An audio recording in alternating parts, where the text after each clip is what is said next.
نحمده ونصلي على رسوله الكريم اما بعد فاعوذ بالله من الشيطان الرجيم بسم الله الرحمن الرحيم رب اشرح لي صدري ويسر لي امري واحلل عقدة من لساني يفقهوا قولي لقد صدق الله.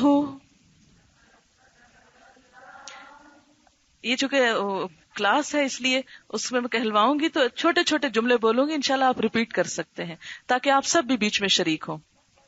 لقد صدق اللہ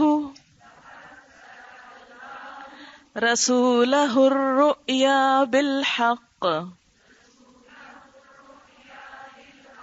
لتدخلن المسجد الحرام ان شاء اللہ آمنین محلقین رؤوسکم ومقصرین لا تخافون فعلم ما لم تعلموا فجعل من دون ذلك فتحا قريبا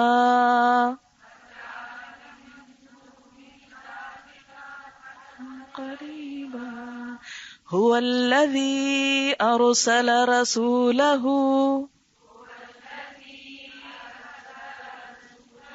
بالهدى ودين الحق ليظهره على الدين كله وكفى بالله شهيدا. محمد رسول الله والذين معه أشداء على الكفار رحماء بينهم تراهم ركعا سجدا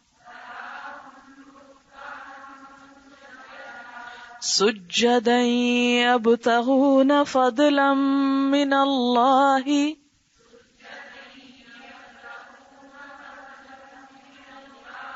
ورضوانا سيماهم في وجوههم من أثر السجود ذلك مثلهم في التوراة ومثلهم في الإنجيل كزرع أخرج شطأه فآزره فاستغلظ فاستوى على سوقه يعجب الزراع ليغيظ بهم الكفار وعد الله الذين آمنوا وعملوا الصالحات منهم مغفرة وأجرا عظيما.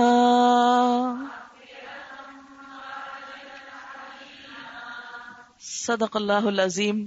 شروع کرتی ہوں اللہ کے نام سے جو بے انتہا مہربان نہایت رحم فرمانے والا ہے. لقد البتہ تحقیق صدق اللہ سچ کر دیا اللہ نے رسولہ اپنے رسول سے الرؤیا خواب کو لتدخلن البتہ تم ضرور داخل ہوگے المسجد الحرام، مسجد حرام میں، انشاء اللہ، اگر اللہ نے چاہا، آمنینا، امن والے، امن کے ساتھ، محلقینا، حلق کرنے والے، مونڈنے والے، رؤوسکم، اپنے سروں کو، ومقصرینا، اور بال کترانے والے، لا تخافون، نہ تم ڈرو گے، فعلما، تو اس نے جان لیا، ما لم تعلموا، جو تم نے نہ جانا،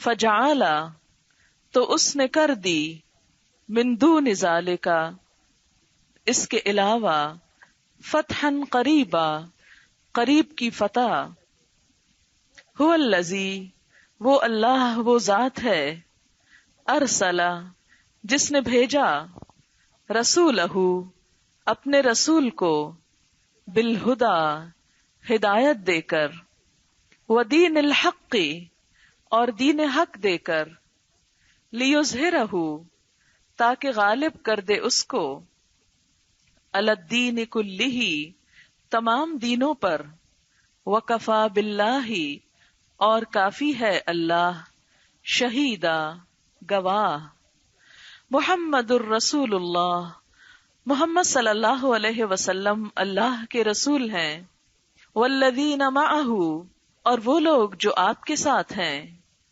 اشداء، بہت شدید ہیں، علی الکفار، کافروں پر، رحماء، بہت رحیم ہیں، شفیق ہیں، بینہم، آپس میں، تراہم، تم دیکھو گے ان کو، رکعن، رکوع کرنے والے ہیں، سجدن، سجدے کرنے والے ہیں، یبتغون، وہ تلاش کرتے ہیں، چاہتے ہیں، فضلا من اللہ، فضل اللہ کی طرف سے، ورضوانا، اور رضامندی، سیماہم، ان کی نشانی، فی وجوہہم، ان کے چہروں میں ہے، من اثر السجود، سجدوں کے نشان سے، ذالکا، یہ، مثلہم، ان کی مثال ہے، فی التورات، تورات میں، ومثلہم، اور ان کی مثال، فی الانجیل، انجیل میں ہے، کزرع، ایک کھیت کی طرح، اخرج شطأہ، نکالی اپنی کونپل، فآزرہ، پھر اس کو مضبوط کیا، فاستغلظ، پھر وہ کونپل موٹی ہو گئی، فاستوی علی سوقہ، پھر وہ اپنے تنے پہ کھڑی ہو گئی، یعجب، بھلا لگتا ہے، الزراع، کسانوں کو، یعنی یہ کھیت کسانوں کو بہت بھلا لگتا ہے، لیغیظ، تاکہ غضبناک کرے، بہم، ساتھ ان کے، الکفار، کافروں کو، وعد اللہ، وعدہ کیا ہے اللہ نے، الذین، ان لوگوں سے، آمنو، جو ایمان لائے، وعملوا الصالحات، اور نیک عمل کیے، منہم، ان میں سے، مغفرتن، مغفرت کا، واجرا عظیما، اور بہت بڑے اجر کا۔ جیسا کہ آپ جانتے ہیں کہ سورۃ الفتح صلح حدیبیہ کے بعد مکہ واپس لوٹتے ہوئے نازل ہوئی تھی۔ اگرچہ مسلمانوں کو ایک ایسا معاہدہ کرنا پڑا تھا کہ جس میں بظاہر ان کو اپنی شکست نظر آ رہی تھی، لیکن در حقیقت یہ معاہدہ آئندہ آنے والی فتوحات کا پیش خیمہ ہوا۔ اسی وجہ سے اس سورت کا نام سورۃ الفتح، فتح کا مطلب کامیابی ہے۔ بظاہر یوں لگتا تھا کہ ناکامی ہے، لیکن اللہ تعالی کے نزدیک وہ کامیابی تھی جو بالآخر دین کی تکمیل پر منتج ہوئی۔ نبی صلی اللہ علیہ وسلم نے جب مکہ کا ارادہ کیا تو اس وقت یہ صورت، اگرچہ پیچھے آپ جو ریگولر آ رہے ہیں وہ سن چکے ہیں، لیکن میں ہلکا سا بیک گراؤنڈ بتا دوں گی تاکہ ان آیات کو سمجھا جا سکے۔ نبی صلی اللہ علیہ وسلم نے ہجرت کے بعد مدینہ میں کئی سال گزرنے کے بعد 6 ہجری میں ایک خواب دیکھا. خواب یہ تھا کہ آپ اپنے بہت سارے صحابہ کرام کے ساتھ عمرے کے لیے تشریف لے جا رہے ہیں. اس وقت مکہ ایک دارالحرب تھا اور مدینہ پوری طرح خطرات سے گھرا ہوا تھا. مسلمان ابھی کمزور تھے. اس وقت یہ تصور بھی نہیں کیا جا سکتا تھا کہ اس حالت میں مسلمان اس وطن میں جائیں واپس، یا اس شہر میں جائیں جہاں سب لوگ ان کے خون کے پیاسے ہیں، ان کے دشمن ہیں. جس شہر نے ان کو وہاں سے نکال دیا، وہاں پر وہ بغیر اسلحہ لیے ہوئے جائیں. لیکن چونکہ نبی صلی اللہ علیہ وسلم کا خواب سچا تھا، اس لیے آپ صلی اللہ علیہ وسلم نے صحابہ کرام کو حکم دیا کہ وہ تیاری کریں. اور بالآخر ایک وقت طے ہوا اور سب کے سب 1400 کا قافلہ ایک ایک تلوار لے کر، جو عرب کے قاعدے اور قانون کے مطابق تھی، مکہ کی طرف روانہ ہو گئے. سارے عرب کی نظریں اس قافلے پر لگی ہوئی تھیں کہ یہ لوگ ایک ایسی جگہ پر جا رہے ہیں جہاں ان کے دشمن ہیں، پاس ان کے اسلحہ نہیں. جن اونٹوں پر سوار ہیں ان کے گردنوں میں قربانی کے نشانات کے طور پر قلادے پہنے ہوئے ہیں، وہ ہار جو ہدی کے گلے میں ہوتے ہیں. تو دیکھیں کہ ہوتا ہے کیا. بالآخر وہ قافلہ جب مکہ کے قریب پہنچا تو کفار مکہ نے اس کو اپنی انا کا مسئلہ بنا لیا اور یہ کہا کہ ہم اس کو داخل نہیں ہونے دیں گے. اور بیچ میں ایک مشاورت بھی ہوئی، مراسلت بھی ہوئی، کچھ مفاہمت کی کوششیں بھی ہوئیں. پھر خبر مشہور ہوئی کہ حضرت عثمان کی شہادت ہو گئی ہے. اس پر آپ صلی اللہ علیہ وسلم نے دوسرے صحابہ کرام سے ایک بیعت لی جو بیعت رضوان کے نام سے مشہور ہوئی کہ حضرت عثمان رضی اللہ تعالیٰ عنہ کے خون کا بدلہ لیا جائے گا. بہرحال آپ صلی اللہ علیہ وسلم نے اپنے دشمنوں سے کئی ایسی شرائط کے ساتھ صلح کا معاہدہ کر لیا، اور معاہدہ یہ تھا کہ آئندہ کئی سال تک جنگ نہیں ہوگی اور مسلمان اس سال عمرہ نہیں کر سکتے، انہیں واپس جانا ہوگا. اگلے سال وہ دوبارہ آئیں گے اور صرف عمرے کے دن وہاں رہ کر واپس لوٹ جائیں گے، اور ان میں سے کوئی بھی یہاں نہیں رہے گا. اس کے علاوہ بھی کئی شرائط تھی صلح کی. لیکن مسلمان بہت ہی ٹوٹے ہوئے دل کے ساتھ واپس لوٹ رہے تھے کہ یہ کیسی فتح ہے، یہ کیسا خواب تھا کہ جو اللہ نے اپنے رسول صلی اللہ علیہ وسلم کو دکھایا کہ ہم مسجد حرام میں داخل ہو رہے ہیں. لیکن یہاں تو مسجد میں داخل ہونا تو دور کی بات، ہم تو مکہ میں بھی داخل نہیں ہو سکے، اور ہم تو عمرہ کرنے کے لیے گئے تھے اور صلح کا معاہدہ کر کے واپس آ گئے، جو ان کے نزدیک ایک طرح سے ذلت کی بات محسوس ہو رہی تھی. اللہ تعالیٰ نے مسلمانوں کا دل رکھنے کے لیے یہ ایسی سخت آزمائش کا موقع تھا کہ بڑے بڑے صحابہ کرام اس میں پریشان ہو گئے تھے. خود حضرت عمر رضی اللہ تعالیٰ عنہ کے بارے میں آتا ہے کہ وہ کہتے تھے کہ کیا واقعی یہ فتح ہے؟ ہم اپنا سب کچھ کھو کر آ رہے ہیں اور اس کو فتح کہا جاتا ہے. لیکن جب یہ آیات نازل ہوئیں تو سب نے اپنے اپنے اس احساس کے اوپر ندامت کی، اور بالآخر اس کے تھوڑے ہی عرصے کے بعد مکہ فتح ہو گیا، کیونکہ ایسے حالات پیدا ہو گئے کہ جس سے مسلمانوں نے آسانی کے ساتھ واپس جا کر مکہ کو فتح کر لیا. بہرحال یہ اس سے بہت پہلے کی نازل شدہ آیات تھیں جو ایک دن سچ ہوئیں. لقد صدق اللہ رسولہ الرؤیا بالحق، بے شک اللہ نے اپنے رسول کو سچا خواب دکھایا تھا صلی اللہ علیہ وسلم. یعنی آپ کا خواب جھوٹا نہیں تھا، کیونکہ بہت سارے لوگ اس بارے میں پریشان تھے کہ اگر نبی صلی اللہ علیہ وسلم سچے ہیں تو پھر جو آپ نے خواب دیکھا تھا کہ ہم عمرہ کریں گے، وہ عمرہ ہوا کیوں نہیں؟ تو اللہ تعالیٰ نے مسلمانوں کے ایمان کو بچایا اور فرمایا وہ خواب بالکل سچا تھا کہ تم ضرور مسجد حرام میں داخل ہوگے انشاءاللہ آمنین، امن کے ساتھ، اور سارے ریچولز ادا کرتے ہوئے، محلقین رؤوسکم و مقصرین، اپنے سروں کو منڈواتے ہوئے اور بال کترواتے ہوئے، کیونکہ عمرے کے ریچولز میں سے یہ ہے کہ مرد حضرات اپنے بالوں کی یا تو پورے اتروا دیں اور یا پھر ٹرمنگ کروا دیں. خواتین کو بھی اس موقع پر اپنے کچھ بال ٹرم کرنے ہوتے ہیں. تو فرمایا کہ تم داخل بھی ہوگے اور ریچولز بھی ادا کرو گے. لا تخافون، اور وہ وقت وہ ہوگا جب تم کو کسی کا خوف نہ ہوگا. فعلم ما لم تعلموا، اس نے وہ جان لیا جو تم نہ جانتے تھے، تو اس لیے اس نے اس بڑی فتح سے پہلے ایک اور فتح تمہیں عطا کر دی. یعنی مراد اس سے کیا ہے کہ تم اس شک میں نہ پڑو کہ اللہ کے رسول صلی اللہ علیہ وسلم نے تم سے کوئی جھوٹا وعدہ کیا. نہیں، ہوا یہ جو صلح کا معاہدہ تھا اس معاہدے کی شرائط کے مطابق ذوالقعدہ 7 ہجری کو عمرہ بھی ادا ہوا پورے امن امان کے ساتھ. اور اس عمرے کو تاریخ میں عمرۃ القضاء کہا جاتا ہے کیونکہ یہ دراصل اسی عمرے کی قضاء تھی جس کا ارادے کے ساتھ مسلمان پہلے گئے تھے. اور اس سال جبکہ مسلمان پوری تیاری کے ساتھ عمرے کے لیے گئے تھے اور کرنے نہ دیا گیا، تو اس عمرے کا پوسٹ پون ہونا اور ملتوی ہونا، اس میں بظاہر تو ان کو اپنی شان میں ایک ہزیمت اور ایک بے عزتی کی بات معلوم ہو رہی تھی. آپ خود سوچیں کہ آپ بالکل ایک چیز کے دروازے پہ پہنچے اور پھر وہاں سے آپ کو لوٹا دیا جائے، اور وہ بھی اللہ کا گھر ہو، تو اس میں انسان کے لیے ایک ناقابل برداشت قسم کے جذبات ہوتے ہیں.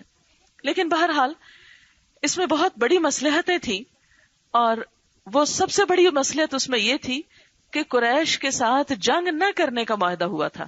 اس سے مسلمانوں کو تبلیغ کرنے کے مواقع مل گئے تھے جو اس سے پہلے ان کو میسر نہ تھے.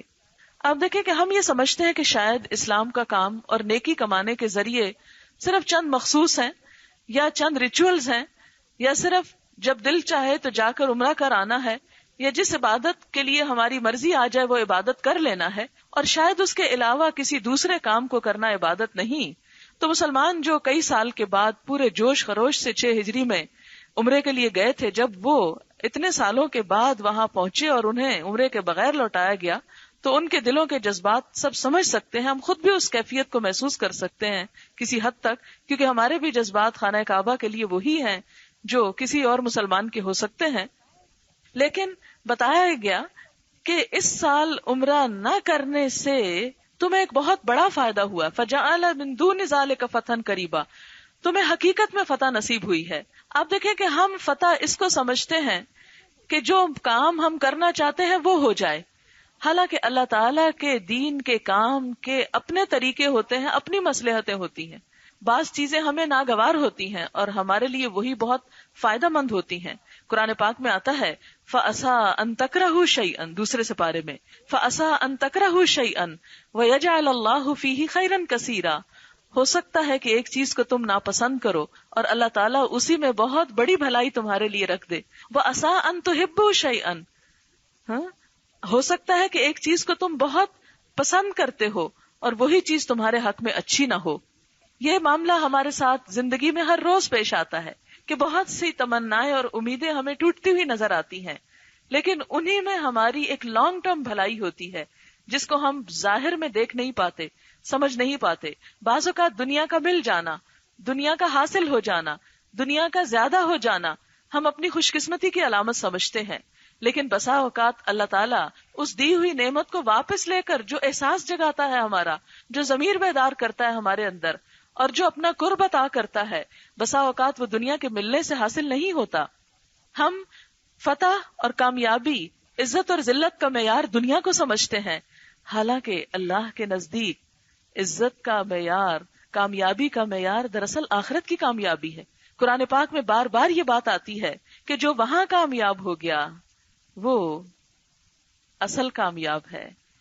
یہ دنیا کی چیزیں تو آنی جانی ہیں، جس کو وہاں عزت ملی وہ اصل عزت ہے، جو وہاں پار ہو گیا وہ اصل خوش قسمت ہے. یہ دنیا کی تو ہر چیز آنے اور جانے والی ہے، ہر روز سورج نکلتا ہے، ہر روز غروب ہوتا ہے. کبھی ایسا نہیں ہوا کہ کوئی نکلنے والا سورج غروب نہ ہوا ہو. یہ اللہ کا قانون ہے، قاعدہ ہے. دنیا کی کوئی نعمت پائیدار نہیں. زندگی بھی آنی جانی، جوانی بھی آنی جانی، دولت بھی آنی جانی، ناموری بھی آنی جانی، ہر چیز آنے جانے والی. جو چیز آتی ہے اس کو جانا ضرور ہے، کیونکہ یہ ساری دنیا بالآخر اپنے خاتمے کی طرف بڑھ رہی ہے. اسی لیے اللہ تعالیٰ سے کہتے ہیں کہ کبھی کسی نعمت کو پا کر پھولو مت، اتراؤ مت، گھمنڈ مت کرو، تکبر میں مت مبتلا ہو. کیوں؟ اس لیے کہ جس رب نے دی وہ لے بھی سکتا ہے. لہذا مسلمانوں کو بالکل اس خوشی کی پیک پر پہنچا کر واپس بلا لیا گیا. آپ دیکھیں کہ کبھی کسی کے ساتھ ہم میں سے ایسا ہو کہ وہ یہاں سے ویزا بھی لے کر چلے، سارے انتظامات کے ساتھ احرام پہن کر، اور جدہ ایئرپورٹ پہ اس کو روک دیا جائے، کہا اگلی فلائٹ سے واپس جاؤ، تو شاید دنیا میں اس سے مشکل اور کام کوئی نہ ہو. کہ انسان جب وہ 2-4 ہاتھ لبے بام رہ گیا تھا وہاں تک پہنچ کے اسے کہا جائے واپس، بہت ہی تکلیف دہ چیز. لیکن اس وقت اس دل کے ٹوٹنے سے، اس انسان کی انا کے ٹوٹنے سے جو پھر انسان کے اندر خیر پھوٹتی ہے. آپ دیکھیں پتھروں میں کریک آتے ہیں تو چشمے پھوٹتے ہیں. قرآن پاک میں آتا ہے وَإِنَّ مِنَ الْحِجَارَةِ لَمَا يَتَفَجَّرُ مِنْهُ الْأَنْهَارُ، کہ کئی پتھر ایسے ہوتے ہیں وہ کریک ہوتے ہیں تو اس میں سے نہریں پھوٹ پڑتی، دریا نکلتے ہیں. بالکل انسان کے دل دنیا کی محبت میں سخت ہو جاتے ہیں. تو جب کبھی انسان کی کوئی مرضی پوری نہ ہو، اس کا ارادہ تکمیل کو نہ پہنچے، تو اس شکست سے بھی بہت سی خیر پھوٹتی ہے. جس طرح پتھروں کے ٹوٹنے سے نہریں پھوٹتی ہیں، انسان کو اللہ تعالیٰ ایک نئی زندگی دیتا ہے، ایک نیا رخ عطا کرتا ہے. اور یہی دراصل انسان کی بہت بڑی کامیابی ہے. اور آج مجھے بہت حیرت ہو رہی ہے نا، مجھے یہاں پہنچنے تک یہ نہیں پتا تھا کہ مجھے کیا آج پڑھانا ہے، لیکن وہ کچھ ایسی مجبوریاں ہوگی کہ منڈے کو میں رک نہیں سکتی تھی، تو میں نے کہا چلے جمعے کو ہی سب کو بلا لیں، تو جمعے کو ہی میں درس کر لیتی ہوں. پھر مجھے یاد نہ رہا کہ میں پوچھوں کہ رکوع کون سا ہے، اور جب آج آ کے میں نے کھولا ہے تو میں سوچتی ہوں کہ قرآن اتنا بڑا معجزہ ہے. مجھے یوں لگے کہ جیسے یہ رکوع آج میرے ہی لیے ہے، کہ ایک خواب دیکھا کرتے تھے کہ یا اللہ کوئی ایک پرسکون، پر امن والی، یہ جیسے ہے نا آمنینا، امن والی ایسی جگہ ہو کہ جہاں بے فکر بیٹھ کر کسی خوف خطر کے بغیر ہم تیرا ذکر کر سکیں، تیرا نام لے سکیں. اور اس وقت یہ بالکل ایک خواب لگتا تھا. آج سے 1 سال پہلے بھی یہ خواب نظر آتا تھا. اور جب میں سوچتی تھی کہ کیا وہ وقت آئے گا کہ ہم اپنی چھت کے نیچے بیٹھ کر اللہ کی بات کر سکیں گے، تو بالکل ایسے لگتا ہے کہ جیسے وہ آیات تو اس دور کے لیے تھی، لیکن قرآن تو ہر دور کے لیے ہے نا، کہ اللہ کا وعدہ سچا تھا کہ تم ضرور داخل ہوگے امن کے ساتھ.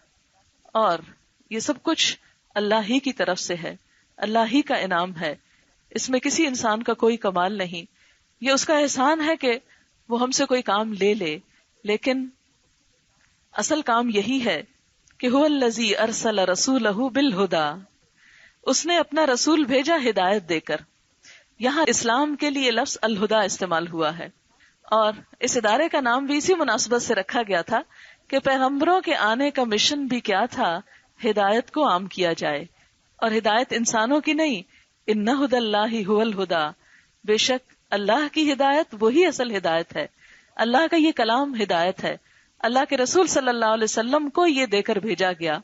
اور انبیاء علیہم السلام کے بعد ہم مسلمانوں کی اب یہ ذمہ داری ہے کہ ہم میں سے ہر شخص اپنے نبی کے مشن کو آگے پھیلائے. یہ کسی انسان کا مشن نہیں، یہ میرا یا کسی اور انسان کا نہیں، الہدا کسی انسان کا نام نہیں، یہ اللہ کے دین کو پھیلانے کا نام ہے. جو بھی اس جذبے اور اس خواہش اور اس تمنا اور امید سے معمور ہو، ان سب کے لیے یہ ایک مشترک کاز ہے. اللہ تعالیٰ نے ہر بستی میں ہر دور میں انبیاء بھیجے کہ لوگوں کو اپنی طرف بلائیں. وَإِن مِّن أُمَّةٍ إِلَّا خَلَا فِيهَا نَذِيرٌ، کوئی بستی ایسی نہیں گزری جہاں کوئی نہ کوئی آگاہ کرنے والا، خبردار کرنے والا نہ آیا ہو، خواہ وہ رسول ہو یا نبی ہو یا انبیاء کے علاوہ عام لوگوں میں سے ایسے لوگ ہوں کہ جو لوگوں کو اللہ کی طرف بلائیں. تو یہاں پر بتایا یہ گیا کہ اللہ تعالیٰ نے اپنے رسول کو کس کام کے لیے بھیجا؟ بالہدی، ہدایت دے کر بھیجا، دین اسلام دے کر بھیجا، ودین الحق، اور سچا دین دے کر. کس لیے بھیجا یہ سب کچھ؟ لیظہرہ علی الدین کلہ، تاکہ یہ تمام دینوں پر چھا جائے. دین ہوتا ہے طریقہ زندگی، یعنی اسلام اس لیے آیا ہے کہ یہ کلچر، یعنی اسلام کا کلچر، اسلام کا فیشن، اسلام کا طور طریقہ، اسلام کا لائف سٹائل، ہر لائف سٹائل پر پریویل کرنے لگے. لوگ کسی اور کے بندے نظر آنے کی بجائے اپنے رب کے بندے نظر آئیں. لوگ فساد اور جھگڑوں میں جینے کی بجائے امن سے جینا سیکھیں، کیونکہ قرآن پاک کا اصل میسج امن ہے. اسلام کا تو لفظی معنی ہی پیس ہے، امن، اطمینان، سکون. اور یہ اصل سکون اسی دین کے اندر ہے. آپ دیکھیں کہ نبی اکرم صلی اللہ علیہ وسلم جب دنیا میں تشریف لائے تو اس سے پہلے ایک جنگ چھڑی تھی، جنگ بواس کے نام سے، جو 120 سال تک جاری رہی. جس معاشرے میں آپ پیدا ہوئے اس کا سب سے دل پسند مشغلہ یہی تھا کہ وہ ایک دوسرے سے لڑیں جھگڑیں. قتل و غارت ان کے لیے سب سے آسان کام تھا، وہ ایک دوسرے کے خون کے پیاسے تھے. لیکن یہی وہ کتاب ہے اور یہی وہ رسول ہیں صلی اللہ علیہ وسلم کہ جنہوں نے آ کر، جیسے حالی کہتے ہیں، قبائل کو شیرہ شکر کر دکھایا کہ وہ آپس میں لڑنے والے ایک جھنڈے تلے جمع ہو گئے، ان کی آپس میں دشمنیوں کی بجائے محبتیں ہو گئیں، سب اکٹھے ہو گئے. لیکن آج کتنے افسوس کے ساتھ کہنا پڑتا ہے کہ اسی دین کا نام لینے والے دین کے نام پر ایک دوسرے کے گلے کاٹ رہے ہیں. یہ ہم کس اسلام کا نمونہ پیش کر رہے ہیں؟ یہ کس دین کا نام ہے؟ یہ وہ دین نہیں ہے جو حضور صلی اللہ علیہ وسلم لے کر آئے ہیں. اگر ہمارے نزدیک دین یہی ہے کہ ہم ایک دوسرے کو ماریں اور ایک دوسرے کی جانیں لیں، تو اللہ کے نزدیک دین یہ نہیں ہے. نبی صلی اللہ علیہ وسلم کا لایا ہوا دین یہ نہیں ہے. وہاں تو نہ صرف یہ کہ عربوں کے اندر سے جنگوں کا خاتمہ ہوا، بلکہ باہر کی دنیا میں بھی امن و امان قائم ہوا. روم اور ایران فتح ہوئے تو وہاں کے لوگوں نے اپنے دروازے مسلمانوں کے لیے کھول دیے کہ انہوں نے ان کو نجات دہندہ کہا، امن لانے والا کہا، اور حقیقی معنوں میں دنیا میں امن قائم ہوا. اگر آج امن نہیں، خواہ ہمارے معاشرے میں نہیں، تو یہ ہم سب کے لیے ایک الارم ہے کہ ہم صحیح دین پر نہیں. ہمیں دین کو ریوائیو کرنا ہوگا، اس کی اصل بنیادوں کے ساتھ صحیح بنیادوں پر اٹھانا ہوگا، اور وہ قرآن اور سنت ہے، اللہ کی یہ کتاب اور رسول اللہ صلی اللہ علیہ وسلم کا طریقہ. فرمایا کہ اللہ تعالیٰ نے اپنے نبی کو اسی ہدایت کے ساتھ بھیجا اور دین حق کے ساتھ بھیجا تاکہ وہ اس کو تمام دینوں پر غالب کر دے. تمام دینوں سے مراد صرف یہ نہیں کہ یہودیت اور عیسائیت اور ہندوازم، بلکہ اس سے مراد ہر لائف سٹائل، خواہ وہ کسی قدیم دور کا ہو یا جدید دور کا، ان سب پر اسلام کا نام، اسلام کا پیغام چھا جائے. تو یاد رکھیے کہ یہ کام نہ نعروں سے ہوگا، نہ جذبات سے ہوگا، نہ صرف باتیں کرنے سے ہوگا.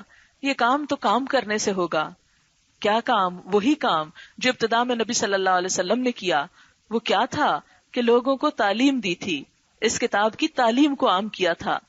ہماری بھی مشکلات اور مسائل کا حل یہی ہے کہ ہم اس کتاب کو ہر گھر تک پہنچا دیں، ہر فرد تک پہنچا دیں، ہر ہاتھ میں یہ پہنچ جائے، اور سب اپنے اپنے رنگ اور نسل اور دیگر اختلافات کو بھلا کر سب کے سب اللہ کے جھنڈے کو مضبوط پکڑ لیں.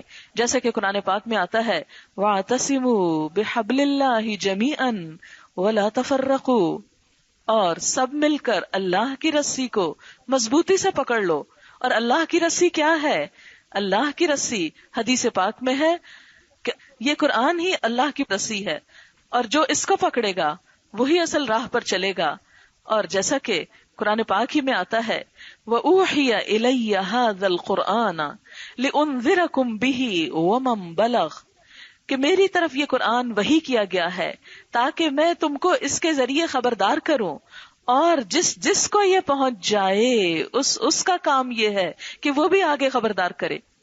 یہ سورۃ الانعام کی آیت ہے کہ جس میں اللہ تعالی ہم سب کو کیا بتاتے ہیں کہ میں نے اپنے نبی کو بھیجا کس لیے؟ تاکہ وہ اس قرآن کے ذریعے لوگوں کو خبردار کرے. اور ومن بلغ، ابن سیرین اس آیت کی تفسیر کیا کرتے ہیں؟ ابن کثیر نے یہ مطلب لکھا ہے کہ جن جن لوگوں تک یہ قرآن پہنچ جائے پھر ان کی ذمہ داری ہے کہ وہ ان تک پہنچا دیں جن تک یہ ابھی نہیں پہنچا، جو ابھی تک اس سے دور ہیں. اور میں سمجھتی ہوں کہ اگر مسلمان صرف آیت کے اس آدھے ٹکڑے پر عمل کرتے رہتے، کہ ہر مسلمان یہ اپنی ذمہ داری سمجھتا کہ اگر اللہ کا یہ کلام مجھ تک پہنچ گیا ہے تو میں اسے آگے پہنچا دوں، تو آج ہمارے معاشرے کے اندر یہ جہالت نہ ہوتی، یہ قتل و غارت نہ ہوتی، یہ قحط اور خشک سالیاں نہ ہوتی، یہ اللہ کے عذاب کی مختلف شکلیں نہ ہوتی. آپ کو معلوم ہے کہ قرآن پاک ہی میں آتا ہے کہ ہم جب انبیاء کو بھیجتے ہیں، ہدایت بھیجتے ہیں، پھر لوگ اس ہدایت سے غافل ہوتے ہیں تو ہم ان کو چھوٹے چھوٹے عذاب سے آزماتے ہیں. اور یہ چھوٹے چھوٹے عذاب کیا ہیں؟ اس کے بارے میں پھر مفسرین لکھتے ہیں کہ یہ آپس کی قتل و غارت اور خشک سالی، قحط، بارشوں کا نازل نہ ہونا اور بد امنی اور معاشرے کے اندر بے چینی. کیا ہم میں سے ہر شخص اس کو ایکسپیرینس نہیں کر رہا؟ ہم سب ایکسپیرینس کر رہے ہیں، لیکن ہمارے پاس کوئی حل نہیں. کبھی ہم شارٹ ٹرم باتیں سوچتے ہیں کہ یہ کر لیں تو یہ حل ہو جائے گا. مثلا اس کا حل صرف یہ نہیں ہے کہ آپ کچھ کھانا جمع کر کے وہاں تک پہنچا دیں. کراچی میں یہ کام بہت کثرت سے ہو رہا ہے. جگہ جگہ پر ایسے کیمپس لگے ہوئے ہیں, بازاروں میں, مختلف علاقوں میں. خود ہم بھی الہدا کی طرف سے کافی اس کام میں لگے ہوئے ہیں کہ جو بھوکے ہیں ان تک کھانا پہنچایا جائے, وہاں پانی کے انتظام کیے جائیں. لیکن میں کبھی سوچتی ہوں کہ جتنا وہ خرچ اس ٹرک میں کھانے پہ ہوتا ہے اتنا اس کا کرایہ پڑ جاتا ہے جتنے میں وہ کھانا وہاں پہنچتا ہے. کتنے دن سب لوگ یہ کھانا پہنچاتے رہیں گے؟ کتنے دن یہ سب کام ہوتے رہیں گے؟ کیا اس کا حل یہی ہے؟ نہیں, اس کا حل یہ نہیں ہے. یہ تو ایک وقتی جان بچانے کی بات ہے, لیکن آخر کب تک؟ اس کا حل جہاں دنیاوی اعتبار سے ہم کو سوچنا ہے, وہاں ان اسباب پر بھی غور کرنا ہے کہ کیا وجہ ہے کہ سال ہا سال سے, صدیوں سے جن علاقوں میں لوگ رہ رہے ہیں, آج وہاں سے ان کو نکلنا پڑ رہا ہے. آباء و اجداد کے علاقے چھوڑ کر, اپنے نسلی اور آبائی گھروں کو چھوڑ کر, وہ بھوک کے ہاتھوں ان کے جانور بلک رہے ہیں, مر رہے ہیں, خود بھی مر رہے ہیں, وہاں سے نکالے جا رہے ہیں. کیوں؟ اس لیے کہ یہ اللہ کے عذاب کی ایک شکل ہے. قرآن پاک میں پھر یہ بھی آتا ہے کہ عموماً جب عذاب آتا ہے تو کیا ہوتا ہے کہ انسان اس کو خوبصورت تعبیلیں پیش کرتا ہے کہ یہ تو ماہرین نے 2 سال پہلے ہی کہہ دیا تھا کہ یہ خشک سالی آنے والی ہے اور دریاؤں کا پانی کم اور زمین پہ پانی کا لیول کم ہو رہا ہے. اور کبھی کچھ اور وجہ بتا دیتے ہیں کہ پوری دنیا کا کلائمیٹ چینج ہو رہا ہے اور گلوبل چینجز ہیں ویدر میں, اس لیے یہ علاقے جو ہیں وہ سفر کر رہے ہیں. یہ سب باتیں کیا ہیں؟ یہ تعویلیں ہیں جو ہم ڈھونڈ لیتے ہیں اس بات سے بچنے کے لیے کہ ہم اس کو اللہ کا عذاب نہ سمجھیں. اور پھر ساتھ ہی فرمایا وَزَيَّنَ لَهُمُ الشَّيْطَانُ أَعْمَالَهُمْ, کہ اس کے باوجود جب برائیاں باقی رہتی ہیں تو شیطان انسانوں کے لیے ان کے اعمال کو خوبصورت بنا دیتا ہے کہ نہیں, تم میں کوئی غلطی نہیں, کوئی خرابی نہیں, کوئی برائی نہیں, یہ جو ہو رہا ہے اس کی یہ وجہ ہے, وہ وجہ ہے. اس کی ایک چھوٹی سی مثال دیتی ہوں. اس پچھلے سنڈے کو میں کوئٹہ میں تھی, وہاں انہوں نے مجھے بتایا کہ یہاں صلاۃ استسقاء یعنی نماز پڑھی گئی بارش کے لیے. کہتے بہت لوگ آئے اور بڑی رو رو کے دعائیں شعائیں مانگی گئی. کہتے جب نماز پڑھی جا چکی تو امام صاحب نے گھڑی اٹھا کر کہا کہ یہ گھڑی ہے, جس کسی کی ہو وہ آ کے لے لے. کہتے کہ 30-35 لوگ بھاگ کر آ گئے کہ یہ گھڑی ہماری ہے تو یہ آپ دے دیجئے. انہوں نے کہا کہ اتنے لوگوں کی تو نہیں ہو سکتی, اب اس کے فیصلے کے لیے قرآن پہ ہاتھ رکھوانا پڑے گا. کہتے باقی لوگ تو کچھ ڈر گئے, پیچھے ہٹ گئے, 3-4 نے قرآن پہ بھی ہاتھ رکھ دیا.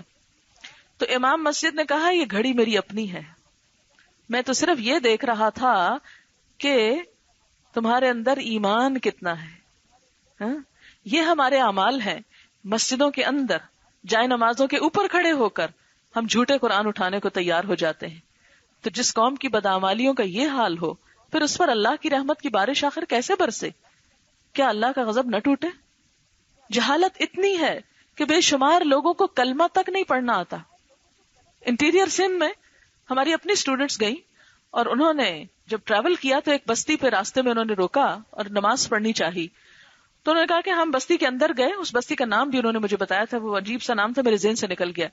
کہتے ہیں کہ ہم نے ان سے کہا کہ ہمیں جائے نماز چاہیے. تو انہوں نے کہا کہ جائے نماز کیا ہوتی ہے؟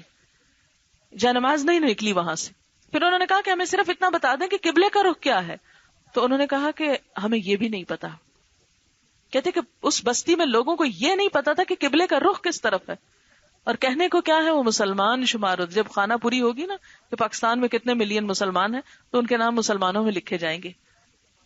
تو اس میں قصور کس کا ہے؟ ہمارا قصور ہے, پڑھے لکھے لوگوں کا, کہ جو پڑھ لکھ کر صرف اپنی ذات کے ہو گئے, خود غرض ہو گئے, بھول گئے اپنی ذمہ داریوں کو. تو ہماری ذمہ داری یہ نہیں صرف کہ ہم اپنی ذات کے آرام کے لیے جئیں, یہ صرف اپنی ذات کے لیے جئیں. ہمارے فرائض میں سے ہے کہ ہم ایٹ لیسٹ سوچیں تو صحیح, کم از کم درد تو رکھیں, کچھ دعا تو مانگے, کچھ کڑھیں تو صحیح, کچھ ہوش میں تو آئیں. کیونکہ ظاہر ہے کہ کسی بستی پر جب کسی حصے پہ عذاب آتا ہے تو وہ باقی لوگوں کے لیے بھی ایک الارم ہوتا ہے, باقی لوگوں کے لیے بھی ایک وارننگ ہوتی ہے. لیکن عموماً ہم اس چیز کے بارے میں کم ہی غور کرتے ہیں. تو اس کا حل کیا ہے؟ قرآن پاک میں اس کا حل بتایا گیا ہے. سورۃ المائدہ میں آتی ہے آیت کہ لو ان اہل القری آمنوا واتقوا, کہ اگر بستیوں والے ایمان لے آئیں اور تقوی اختیار کریں, لفتحنا علیہم برکات من السماء والارض, ہم ان پر آسمان سے برکتوں کے دروازے کھول دیں اور زمین بھی خزانے اگلنے لگے. اللہ نے خود وعدہ کیا ہے. 2 چیزیں شرط ہیں, ایمان اور تقوی. اللہ سے ڈرو. یہ تقوی ہے کہ ایک گھڑی پہ ایمان بیچ دینا تو تقویٰ نہیں رہا، خدا کا خوف نہیں رہا. ہم ظاہر میں کچھ نظر آتے ہیں، اندر سے کچھ اور ہوتے ہیں. سامنے خوش آمدیں کرتے ہیں، پیچھے سے جڑیں کاٹتے ہیں. سامنے محبتوں کے دعوے کرتے ہیں اور بعد میں دھوکے دیتے ہیں. جس قوم کے ایمان کا حال یہ ہو جائے، ان پہ اللہ کی رحمت کہاں سے برسے؟ تورات اور انجیل والوں کو بھی، اہل کتاب کو بھی یہ کہا وَلَوْ أَنَّهُمْ أَقَامُوا التَّوْرَاةَ وَالْإِنجِيلَ وَمَا أُنزِلَ إِلَيْهِمْ مِنْ رَبِّهِمْ لَأَكَلُوا مِنْ فَوْقِهِمْ وَمِنْ تَحْتِ أَرْجُلِهِمْ، کہ اگر اہل کتاب تورات اور انجیل اور اس قرآن کے اوپر عمل کرتے، اس کو قائم کرتے، اس کے اندر آنے والے احکامات کے مطابق زندگی بسر کرتے، لَأَكَلُوا مِنْ فَوْقِهِمْ، یہ اپنے اوپر سے کھاتے، وَمِنْ تَحْتِ أَرْجُلِهِمْ، پاؤں کے نیچے سے رزق نکلتا، پاؤں کے نیچے یعنی زمین خزانے اگلتی اور آسمان برکتیں برساتا. لیکن انہوں نے ظلم کیا تو اللہ نے بھی ان کے طرف سے منہ موڑ لیا. تو بات یہ ہے کہ ہم سب کو اپنی اپنی ذمہ داری پوری کرنے کی ضرورت ہے، اپنی اپنی ذمہ داری. اور وہ ذمہ داری کیا ہے؟ ایک اچھی بات پتا ہے تو وہ دوسرے تک ضرور پہنچا دیں. مثال کے طور پر اگر آپ 200-300 لوگ اس وقت بیٹھے ہوئے ہیں، تو اگر جو بات آج میں نے بتائی یہ یاد ہو جاتی نا، تازی تازی بات ہوتی، آپ میں سے جا کے اگر یہ 1 یا 2 کو صرف بتا دیں تو آپ دیکھیں کہ ایک خیر کی بات کتنے لوگوں تک پہنچ سکتی. اور اگر جیسے وہ قرآن میں آیا وَمَن بَلَغ، جس تک پہنچتی جائے وہ آگے پہنچاتا جائے.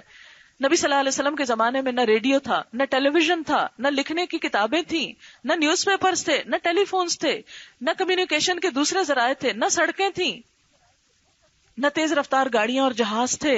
اس کے باوجود دین کا پیغام ایک کونے سے دوسرے کونے تک پھیلتا چلا گیا، سارے فاصلے سمیٹتا چلا گیا. آج ہم مسلمانوں کے پاس سب کچھ موجود ہے، لیکن ہم سمٹتے جا رہے ہیں، سمٹتے جا رہے ہیں، پناہ ڈھونڈ رہے ہیں کہاں چلے جائیں. واقعی بعض اوقات آپ یقین کریں کہ ایک کے بعد ایک خرابی انسان دیکھتا ہے.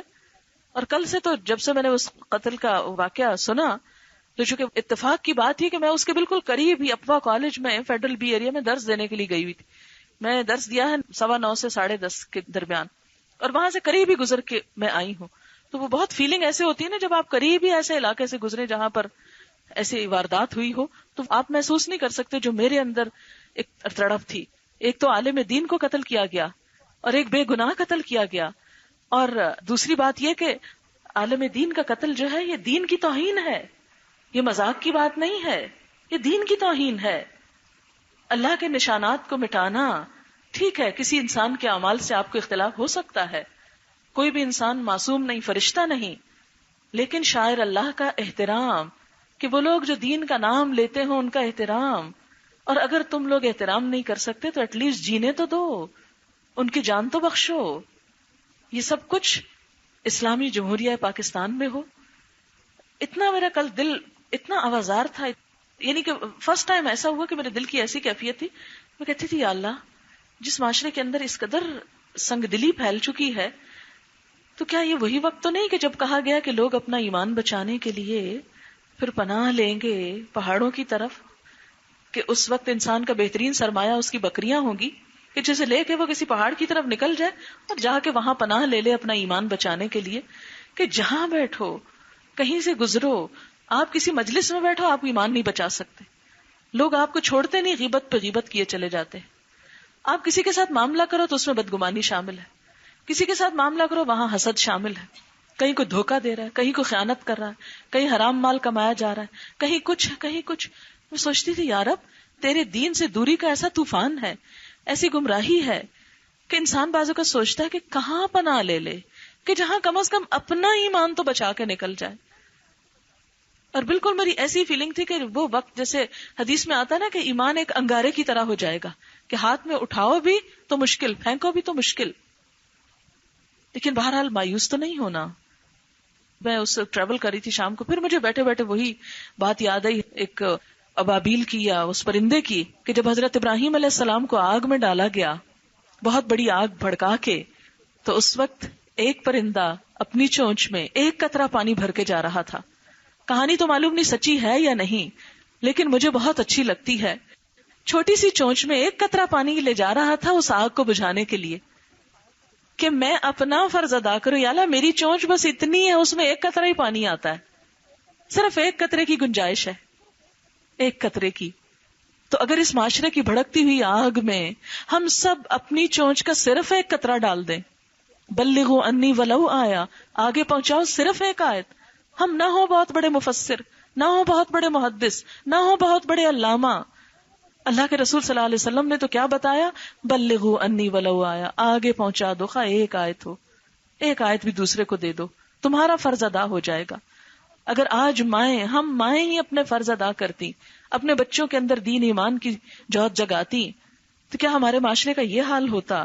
نہ ہوتا۔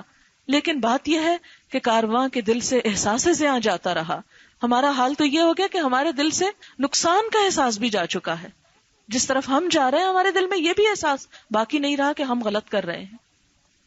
تو بہرحال نہ مایوسی کی جگہ ہے، اور نہ ہی صرف پریشان ہونے کی، اور نہ ہی صرف باتیں کرنے کی، ہم سب کو کام کرنے کی ضرورت ہے، اور اپنا اپنا حصہ ادا کرنے کی ضرورت ہے، اپنا اپنا فرض پورا کرنے کی۔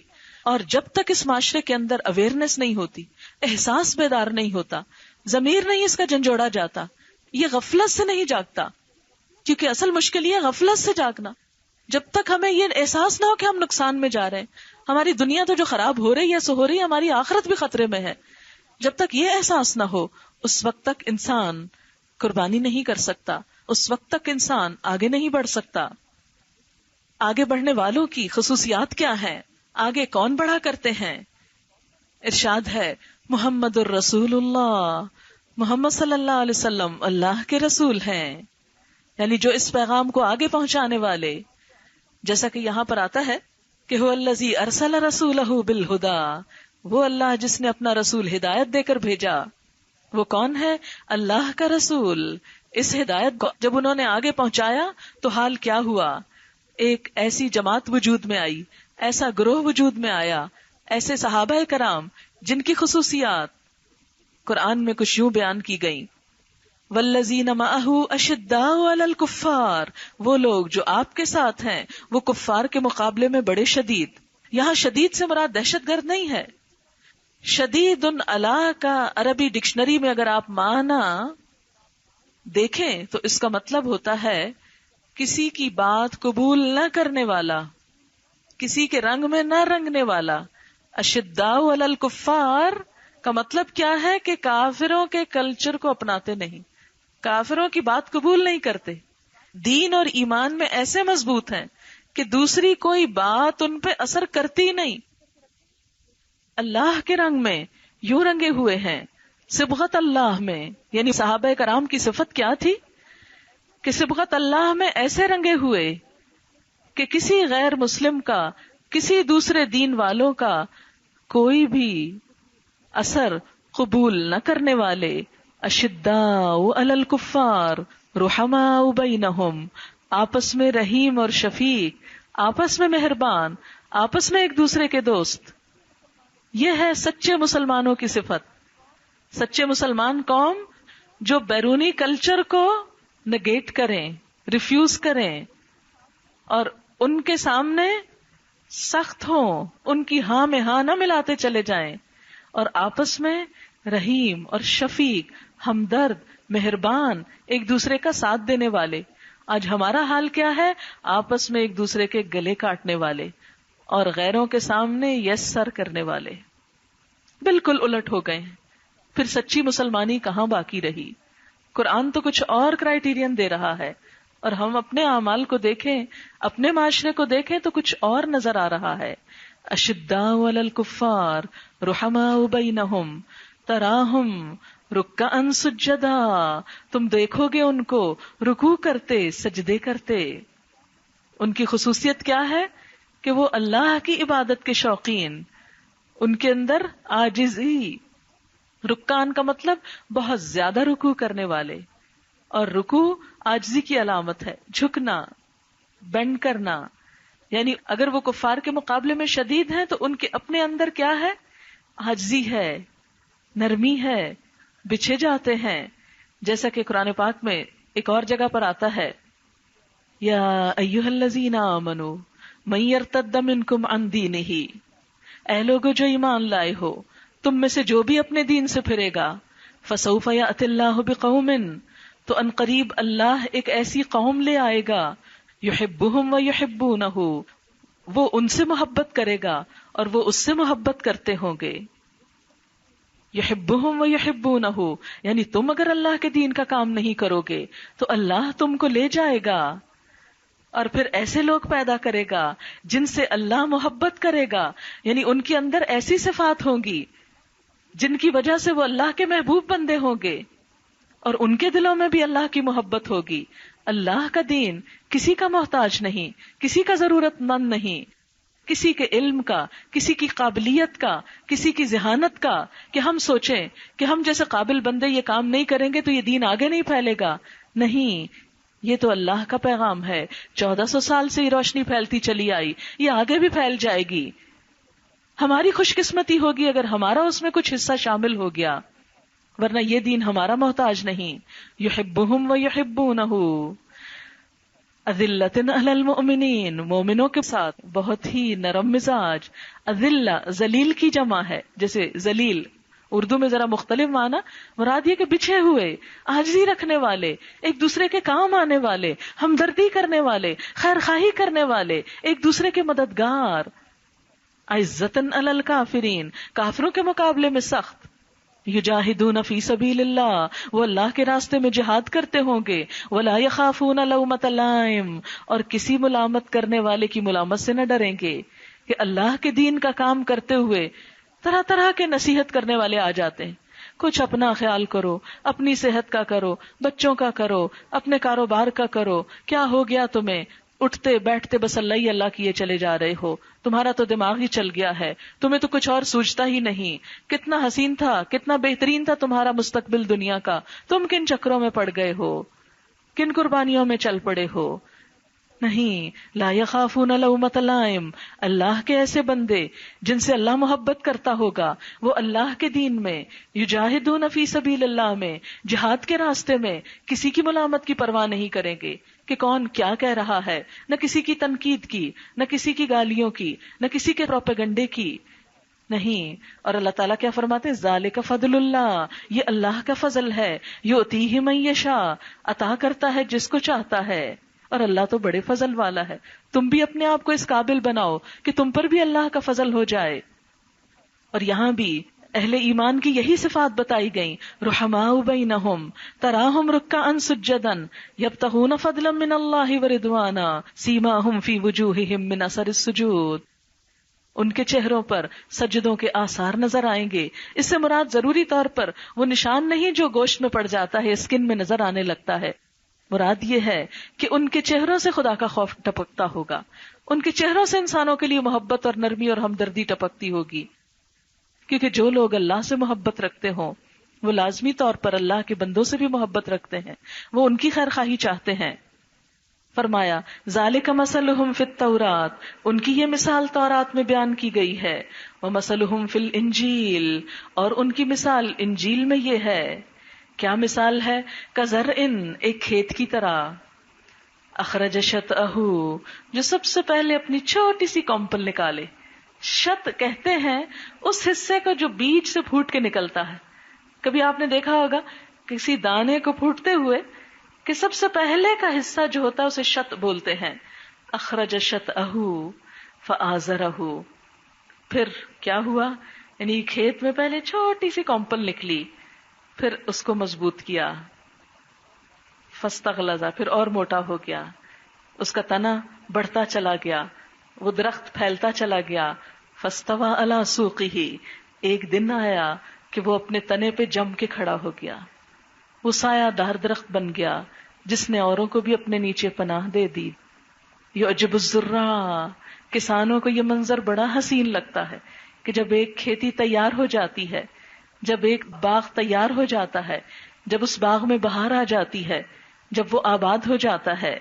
لیغیظ بہم الکفار، اور اس باغ کو دیکھ کر، اس کھیت کو دیکھ کر کافر غضبناک ہوتے ہیں، کڑتے ہیں، جلتے ہیں کہ یہ کہاں سے باغ اٹھایا، یہ لوگ کہاں سے اکٹھے ہو گئے، یہ کیوں جمع ہو گئے. تو بتایا یہ جا رہا ہے کہ جو لوگ اللہ کے دین کے راستے میں کام کریں گے ابتدا میں وہ ایسے ہی ہوں گے. کیسے؟ ایک منا سا پودا، ایک کمزور سا پودا، پھر وقت کے ساتھ ساتھ وہ پودا مضبوط ہوتا چلا جائے گا، پھر ایک وقت آئے گا کہ وہ مضبوط درخت بن جائے گا، اتنا مضبوط درخت کہ جس کی دور دور تک شاخیں پھیل جائیں گی، اور ان شاخوں کے نیچے بہت سے لوگ آ کر سایہ فگن ہوں گے، پناہ لیں گے، امن سے بیٹھیں گے۔ وَعَدَ اللَّهُ الَّذِينَ آمَنُوا وَعَمِلُوا الصَّالِحَاتِ مِنْهُمْ مَغْفِرَةً، اللہ نے وعدہ کیا ان لوگوں سے جو ایمان لائے اور جنہوں نے اچھے کام کیے ان میں سے۔ کس چیز کا وعدہ؟ مغفرتاً، بخشش کا وعدہ، وَأَجْرًا عَظِيمًا، اور اجر عظیم کا وعدہ۔ یہ اللہ کا وعدہ ہے کہ اگر لوگ اسی راہ پر چلتے رہے تو آخرت میں بھی ان کے لیے بخشش ہے، اور دنیا میں جیسے کھیت لگا آخرت میں بھی جنت کے باغ اسی طرح ہرے بھرے اور مہکتے نظر آئیں گے۔ اجرن عظیم وہ ہے، دنیا میں ایک درخت کا لگ جانا ایک وقتی اچیومنٹ ہے، لیکن اصل نظر اس اجر پر ہونی چاہیے، دنیا کے ملنے والے صلے پر نہیں، کیونکہ یہ تو وقت کے ساتھ آنی اور جانی چیزیں ہیں، ان میں سے تو کوئی بھی چیز باقی نہیں رہتی، لیکن اصل چیز جسے محفوظ کرنے کی ضرورت ہے وہ آخرت کا اجر ہے۔ وآخر دعوانا ان الحمد للہ رب العالمین۔ آج کا یہ جو افتتاح ہوا ہے یہ بہت ہی حریمے اور بہت ہی انفارمل طریقے سے، فارمل نہیں ہے کیونکہ ابھی پورا کام مکمل تو نہیں ہوا، لیکن جتنا ہوا اس کے اعتبار سے چاہا کہ جب ایک چھت بن گئی ہے تو کچھ نہ کچھ کام اب یہاں شروع ہو جانا چاہیے، تاکہ جن لوگوں کی کنٹریبیوشن ہے اس میں ان کے لیے صدقہ جاریہ ایک طرح سے شروع ہو جائے۔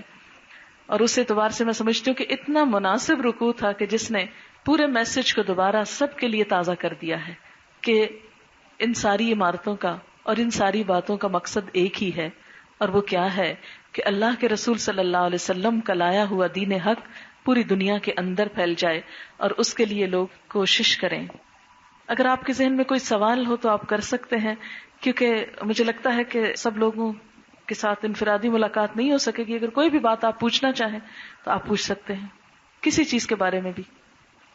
کراچی کے کیسٹس الحمدللہ فیکٹری میں ہیں آج کل، اور اس کی ماسٹرنگ وہ ہو رہی ہے، کیونکہ وہ 1000 سیٹس بنوا رہے ہیں، اس کے کارڈز بھی تقریباً پرنٹنگ کے مرحلے میں ہیں، تو الحمدللہ بس اب وہ جلد ہی انشاءاللہ تعالی اویلیبل ہوں گے انشاءاللہ۔ اور کوئی بات؟ کراچی آپ دعا کریں کہ خیر خیریت سے سارا کام ہو جائے۔ الحمدللہ کل ہمارے ایک سیمسٹر یعنی 4 مہینے پورے ہو گئے کورس کے، لیکن سپارے ابھی 6 ہوئے۔ پوری کوشش کے باوجود میں ٹارگٹ پہ پوری نہیں اتر پا رہی، لیکن امید ہے انشاءاللہ تعالی، کیونکہ پہلی صورتیں احکام کی صورتیں تھیں، ان میں بہت ڈیٹیل چاہیے تھی، تو اور ویسے بھی ہے کہ کراؤڈ بہت ڈفرنٹ اور بہت بڑا، جس میں سب کی رعایت رکھ کے سب کو ساتھ لے کے چلنا پڑتا ہے۔ آپ دیکھیں کہ کہیں آپ ٹریول کرتے ہو نا، اگر آپ اکیلے ہو تو تیزی سے موومنٹ ہوتی، لیکن اگر 10 لوگ آپ کے ساتھ ہوں تو آپ کی موومنٹ سلو ہو جاتی۔ تو جہاں 700-800 لوگ شامل ہو گئے ہیں وہاں موومنٹ تھوڑی سی سلو ہو گئی، لیکن انشاءاللہ تعالی بہت اچھا پڑھ رہے ہیں، بہت محنت کر رہے ہیں، اور میں بہت ہوپ فل ہوں انشاءاللہ کہ وہ لوگ جب پڑھیں گے اور کراچی جیسے شہر میں اگر انہوں نے حق ادا کیا تو انشاءاللہ وہاں جو فتنے فساد اور لڑائی جھگڑے ہیں بالآخر انشاءاللہ ان کا خاتمہ ہوگا، کیونکہ یہ قرآن ہی کے ذریعے یہ ہو سکتا ہے، اور کوئی حل نہیں اس قوم کا۔ تو ایسا ہے کہ ہمارا 17 جنوری کو انشاءاللہ تعالی، رمضان کے بعد 17 جنوری کو ہوپ فلی انشاءاللہ کورس مکمل ہوگا۔ اس کے بعد وائنڈ اپ کرنے میں تھوڑا سا ٹائم لگے گا، لیکن انشاءاللہ ہر مہینے جیسے میں آ رہی ہوں آتی رہوں گی، تو میں چاہوں گی کہ اب آئندہ مہینے کا درس جو ہے وہ یہیں پر ہو، اور میں دوبارہ انشاءاللہ بخاری بھی شروع کرنے والی ہوں، تاکہ جو لوگ چاہ رہے تھے کہ اسے دوبارہ کنٹینیو کیا جائے تو پھر سے ملاقات شروع ہو۔ تو انشاءاللہ تعالی بس یہ تھوڑی سی، یہ بھی بہت ہری میں کسی تھوڑا بہت بیٹھنے کے قابل کر لیا ہے، آواز آج بھی پراپر اتنی نہیں ہے، لیکن انشاءاللہ تعالی مزید امپروومنٹ ہوتی جائیں گی۔ میں تو اتنی خوش تھی کہ اتنا بڑا ہال ہمارا مل گیا، لیکن یہ تو پہلی ہی سٹنگ میں تھوڑا تھوڑا، ابھی تو سب کو پتا بھی نہیں ہے، یہ تو بس ایسے ہی اچانک ہی پروگرام بن گیا ہے۔ تو میں سوچتی ہوں اللہ تعالیٰ برکت پیدا کرے گا انشاءاللہ تعالیٰ۔ تو آپ سب کا بہت شکریہ، اللہ آپ سب کو بہت خوش رکھے، بہت جزا دے، اور ہماری دعاؤں کو قبول کرے۔ السلام علیکم ورحمۃ اللہ وبرکاتہ۔ دعا کرتے ہیں۔ سبحان اللہ والحمد للہ ولا الہ الا اللہ واللہ اکبر ولا حول ولا قوة إلا بالله العلي العظيم. اللهم صل على محمد وعلى آل محمد كما صليت على إبراهيم وعلى آل إبراهيم إنك حميد مجيد. اللهم بارك على محمد وعلى آل محمد كما باركت على إبراهيم وعلى آل إبراهيم إنك حميد مجيد. یا رب لک الحمد کما ينبغي لجلال وجهك وعظیم سلطانك. یا رب لک الحمد کما ينبغي لجلال وجهك وعظیم سلطانك. یا رب لک الحمد کما ينبغي لجلال وجهك وعظیم سلطانك. یا اللہ، یا حی یا قیوم، یا رب العالمین، سب شکر سب تعریف تیری ذات کے لیے ہے. ہم سب تیرے حضور شکر گزار ہیں کہ تو نے ہمیں یہ نعمت عطا کی. یا اللہ، اس نعمت کا حق ادا کرنے کی توفیق عطا فرما. یا اللہ، تو ہمیں اس کی قدردانی کی توفیق عطا فرما. یا اللہ، تو اسے بہترین طریقے سے آباد کر دینا اور ہمیشہ ہمیشہ آباد رکھنا. اور اس کام میں جو بھی شریک ہوں ان سب کی نیتیں اپنے لیے خالص کر لینا. یا رب العالمین، جو بھی اس کام میں شریک ہوں ان سب کا مقصد تیری مخلوق کو تجھ سے جوڑنا ہو. کوئی دنیا کے اپنے مفادات، کوئی ناموری کی خواہش اور کوئی بھی دنیاوی مفاد سامنے نہ ہو. یا رب العالمین، تو ہماری ہر کمی کوتاہی سے درگزر فرما اور ہماری کوششوں کو قبول فرما. اور جن جن لوگوں نے اس کام میں حصہ لیا ہے ان سب کو بہترین اجر عظیم عطا فرما. ان کے لیے اس کو صدقہ جاریہ بنا دے. یا اللہ، یہاں سے تیرے دین کی وہ شمع پھوٹیں جو پوری دنیا کو جگمگا دیں. یا رب العالمین، تو ہمارے معاشرے کے اندر امن و امان پیدا کر دے.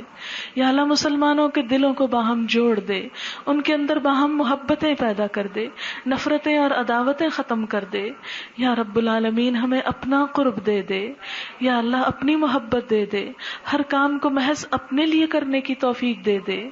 یا اللہ، ہماری نماز، ہماری قربانی، ہمارا جینا اور ہمارا مرنا سب کچھ تیرے لیے ہو جائے. قل ان صلاتی ونسکی ومحیای ومماتی للہ رب العالمین لا شریک لہ وبذلک امرت وانا اول المسلمین. یا حی یا قیوم برحمتک نستغیث. یا حی یا قیوم برحمتک نستغیث. یا رب العالمین، اپنے دین کے کام کرنے والے سب لوگوں کی حفاظت فرما. یا رب العالمین، جو بھی اس مشن کو آگے لے کر بڑھنا چاہتے ہیں ان سب کو اپنا راستہ دکھا. تو ان کا سہارا ہو جا، تو ان پر اپنا سایہ رحمت رکھ. یا رب العالمین، تو انہیں کامیابیوں سے ہمکنار فرما. یا رب العالمین، تو اپنی برکتیں نازل فرما. یا رب العالمین، تو ہم سب کو ہر برے حادثے، مصیبت، تکلیف اور شر سے محفوظ رکھنا. اللہم انا نعوذ بک من جہد البلاء ودرک الشقاء وسوء القضاء وشماتة الاعداء. اللہم انا نسألک الہدى والتقى والعفاف والغنى. اللہم انا نعوذ بک من زوال نعمتك وتحول عافیتك وفجاءة نقمتك وجمیع سخطك. یا حی یا قیوم برحمتک نستغیث. لا حول ولا قوة الا باللہ. لا حول ولا قوة الا باللہ. لا حول ولا قوة الا باللہ العلی العظیم. یا رب العالمین، جتنے بھی لوگ آج کی اس محفل میں شریک ہوئے ہیں اور جو شریک نہیں بھی ہو سکے اور آنا چاہتے تھے، یا اللہ ان سب کے دلوں میں جو دعائیں ہیں، نیک تمنائیں ہیں، ان کو پورا فرما. یا اللہ، تو ہمیں اس دنیا کی بہترین بھلائیاں اور آخرت کی بہترین بھلائیاں عطا فرما اور ہمیں آگ کے عذاب سے بچا. یا اللہ، تو ہمیں بھٹکنے سے بچا لینا، ایمان کے بعد ہمارے دلوں کو ٹیڑھا ہونے سے بچا لینا. یا اللہ، تو ہمیں اپنا قرب نصیب فرمانا. یا اللہ، جتنے بھی لوگ تیرے دین کا کام کریں ان کے درمیان بہترین محبت پیدا کر دینا، آپس کا اتفاق اور بہترین موافقت پیدا کر دینا. وہی صفات پیدا کر دے جو تجھے مطلوب ہے. اللہ، ہمارے اندر وہ صفات پیدا کر دے جن صفات کی وجہ سے تو اپنے بندوں سے محبت کرتا ہے. ہمیں اپنے محبوب بندوں میں شامل کر لے، اپنے مقرب بندوں میں شامل کر لے. یا اللہ سب کو صحت اور تندرستی عطا فرما، روحانی اور جسمانی صحت عطا فرما. یا اللہ سب کو اپنا قرب نصیب فرما، ہم سب کی اولاد کو ہماری آنکھوں کی ٹھنڈک بنا، انہیں دنیا اور آخرت کی بہترین کامیابیاں عطا فرما. یا اللہ ہمارے تمام عزیزوں، دوستوں، رشتہ داروں کو دنیا اور آخرت کی بھلائیاں عطا فرما. جن لوگوں نے خاص دعاؤں کے لیے کہا ان کی دعائیں قبول فرما. یا رب العالمین تو تمام پریشانی اور مشکلات کو آسان کر دے. یا رب العالمین ہمیں مرتے دم تک اپنے دین پر قائم رکھنا، ہمارا ایمان مضبوط کر دینا، ہمارا خاتمہ خیر پر کرنا. یا رب العالمین ہمیں اپنا قرب نصیب فرما. یا اللہ ہمارے جو عزیز دوست رشتہ دار دنیا سے جا چکے ہیں ان کی بخشش فرما دینا، ان کے درجات بلند کر دینا، ہمارے والدین پر بھی اپنی رحمت فرمانا. یا رب العالمین تو ہم سب سے بہت اچھے اچھے کام لے لے، اپنی پسند کے کام لے لے، اپنی رضا کے کام لے لے، ہماری نیتوں کو صرف اپنے لیے خالص کر دے، ہمارے اندر سے ہر منافقت کو دور کر دے، ہمارے ظاہر اور باطن کو ایک کر دے، ہم سے جھوٹ، خیانت اور ہر برائی کو دور کر دے. یا اللہ ہر اس چیز کو ہم سے دور کر دے جو تجھے ناپسند ہو. یا رب العالمین تو ہمیں اپنے خالص بندوں میں شامل کر لے، اپنے خاص بندوں میں شامل کر لے، اپنے مقرب بندوں میں شامل کر لے. ربنا هب لنا من ازواجنا وذرياتنا قرة اعين واجعلنا للمتقين اماما. یا حي یا قیوم برحمتك نستغیث لا الہ الا انت سبحانك انی كنت من الظالمین. لا الہ الا انت سبحانك انی كنت من الظالمین. لا الہ الا انت سبحانك انی كنت من الظالمین. اللهم انا نسألك العافية في الدنيا والآخرة. اللهم انا نسألك العفو والعافية في ديننا ودنيانا وأهلنا ومالنا. اللهم استر عوراتنا وآمن روعاتنا. اللهم احفظنا من بين أيدينا ومن خلفنا وعن أيماننا وعن شمائلنا ونعوذ بعظمتك أن نغتال من تحتنا. یا حی یا قیوم یا رب العالمین. ربنا تقبل منا ربنا تقبل منا انك انت السميع العليم وتب علينا وتب علينا انك انت التواب الرحيم. وصلى الله تعالى على خير خلقه محمد وعلى آله وأصحابه وأهل بيته أجمعين برحمتك يا أرحم الراحمين. إلهي آمين. سبحانك اللهم وبحمدك نشهد أن لا إله إلا أنت نستغفرك ونتوب إليك.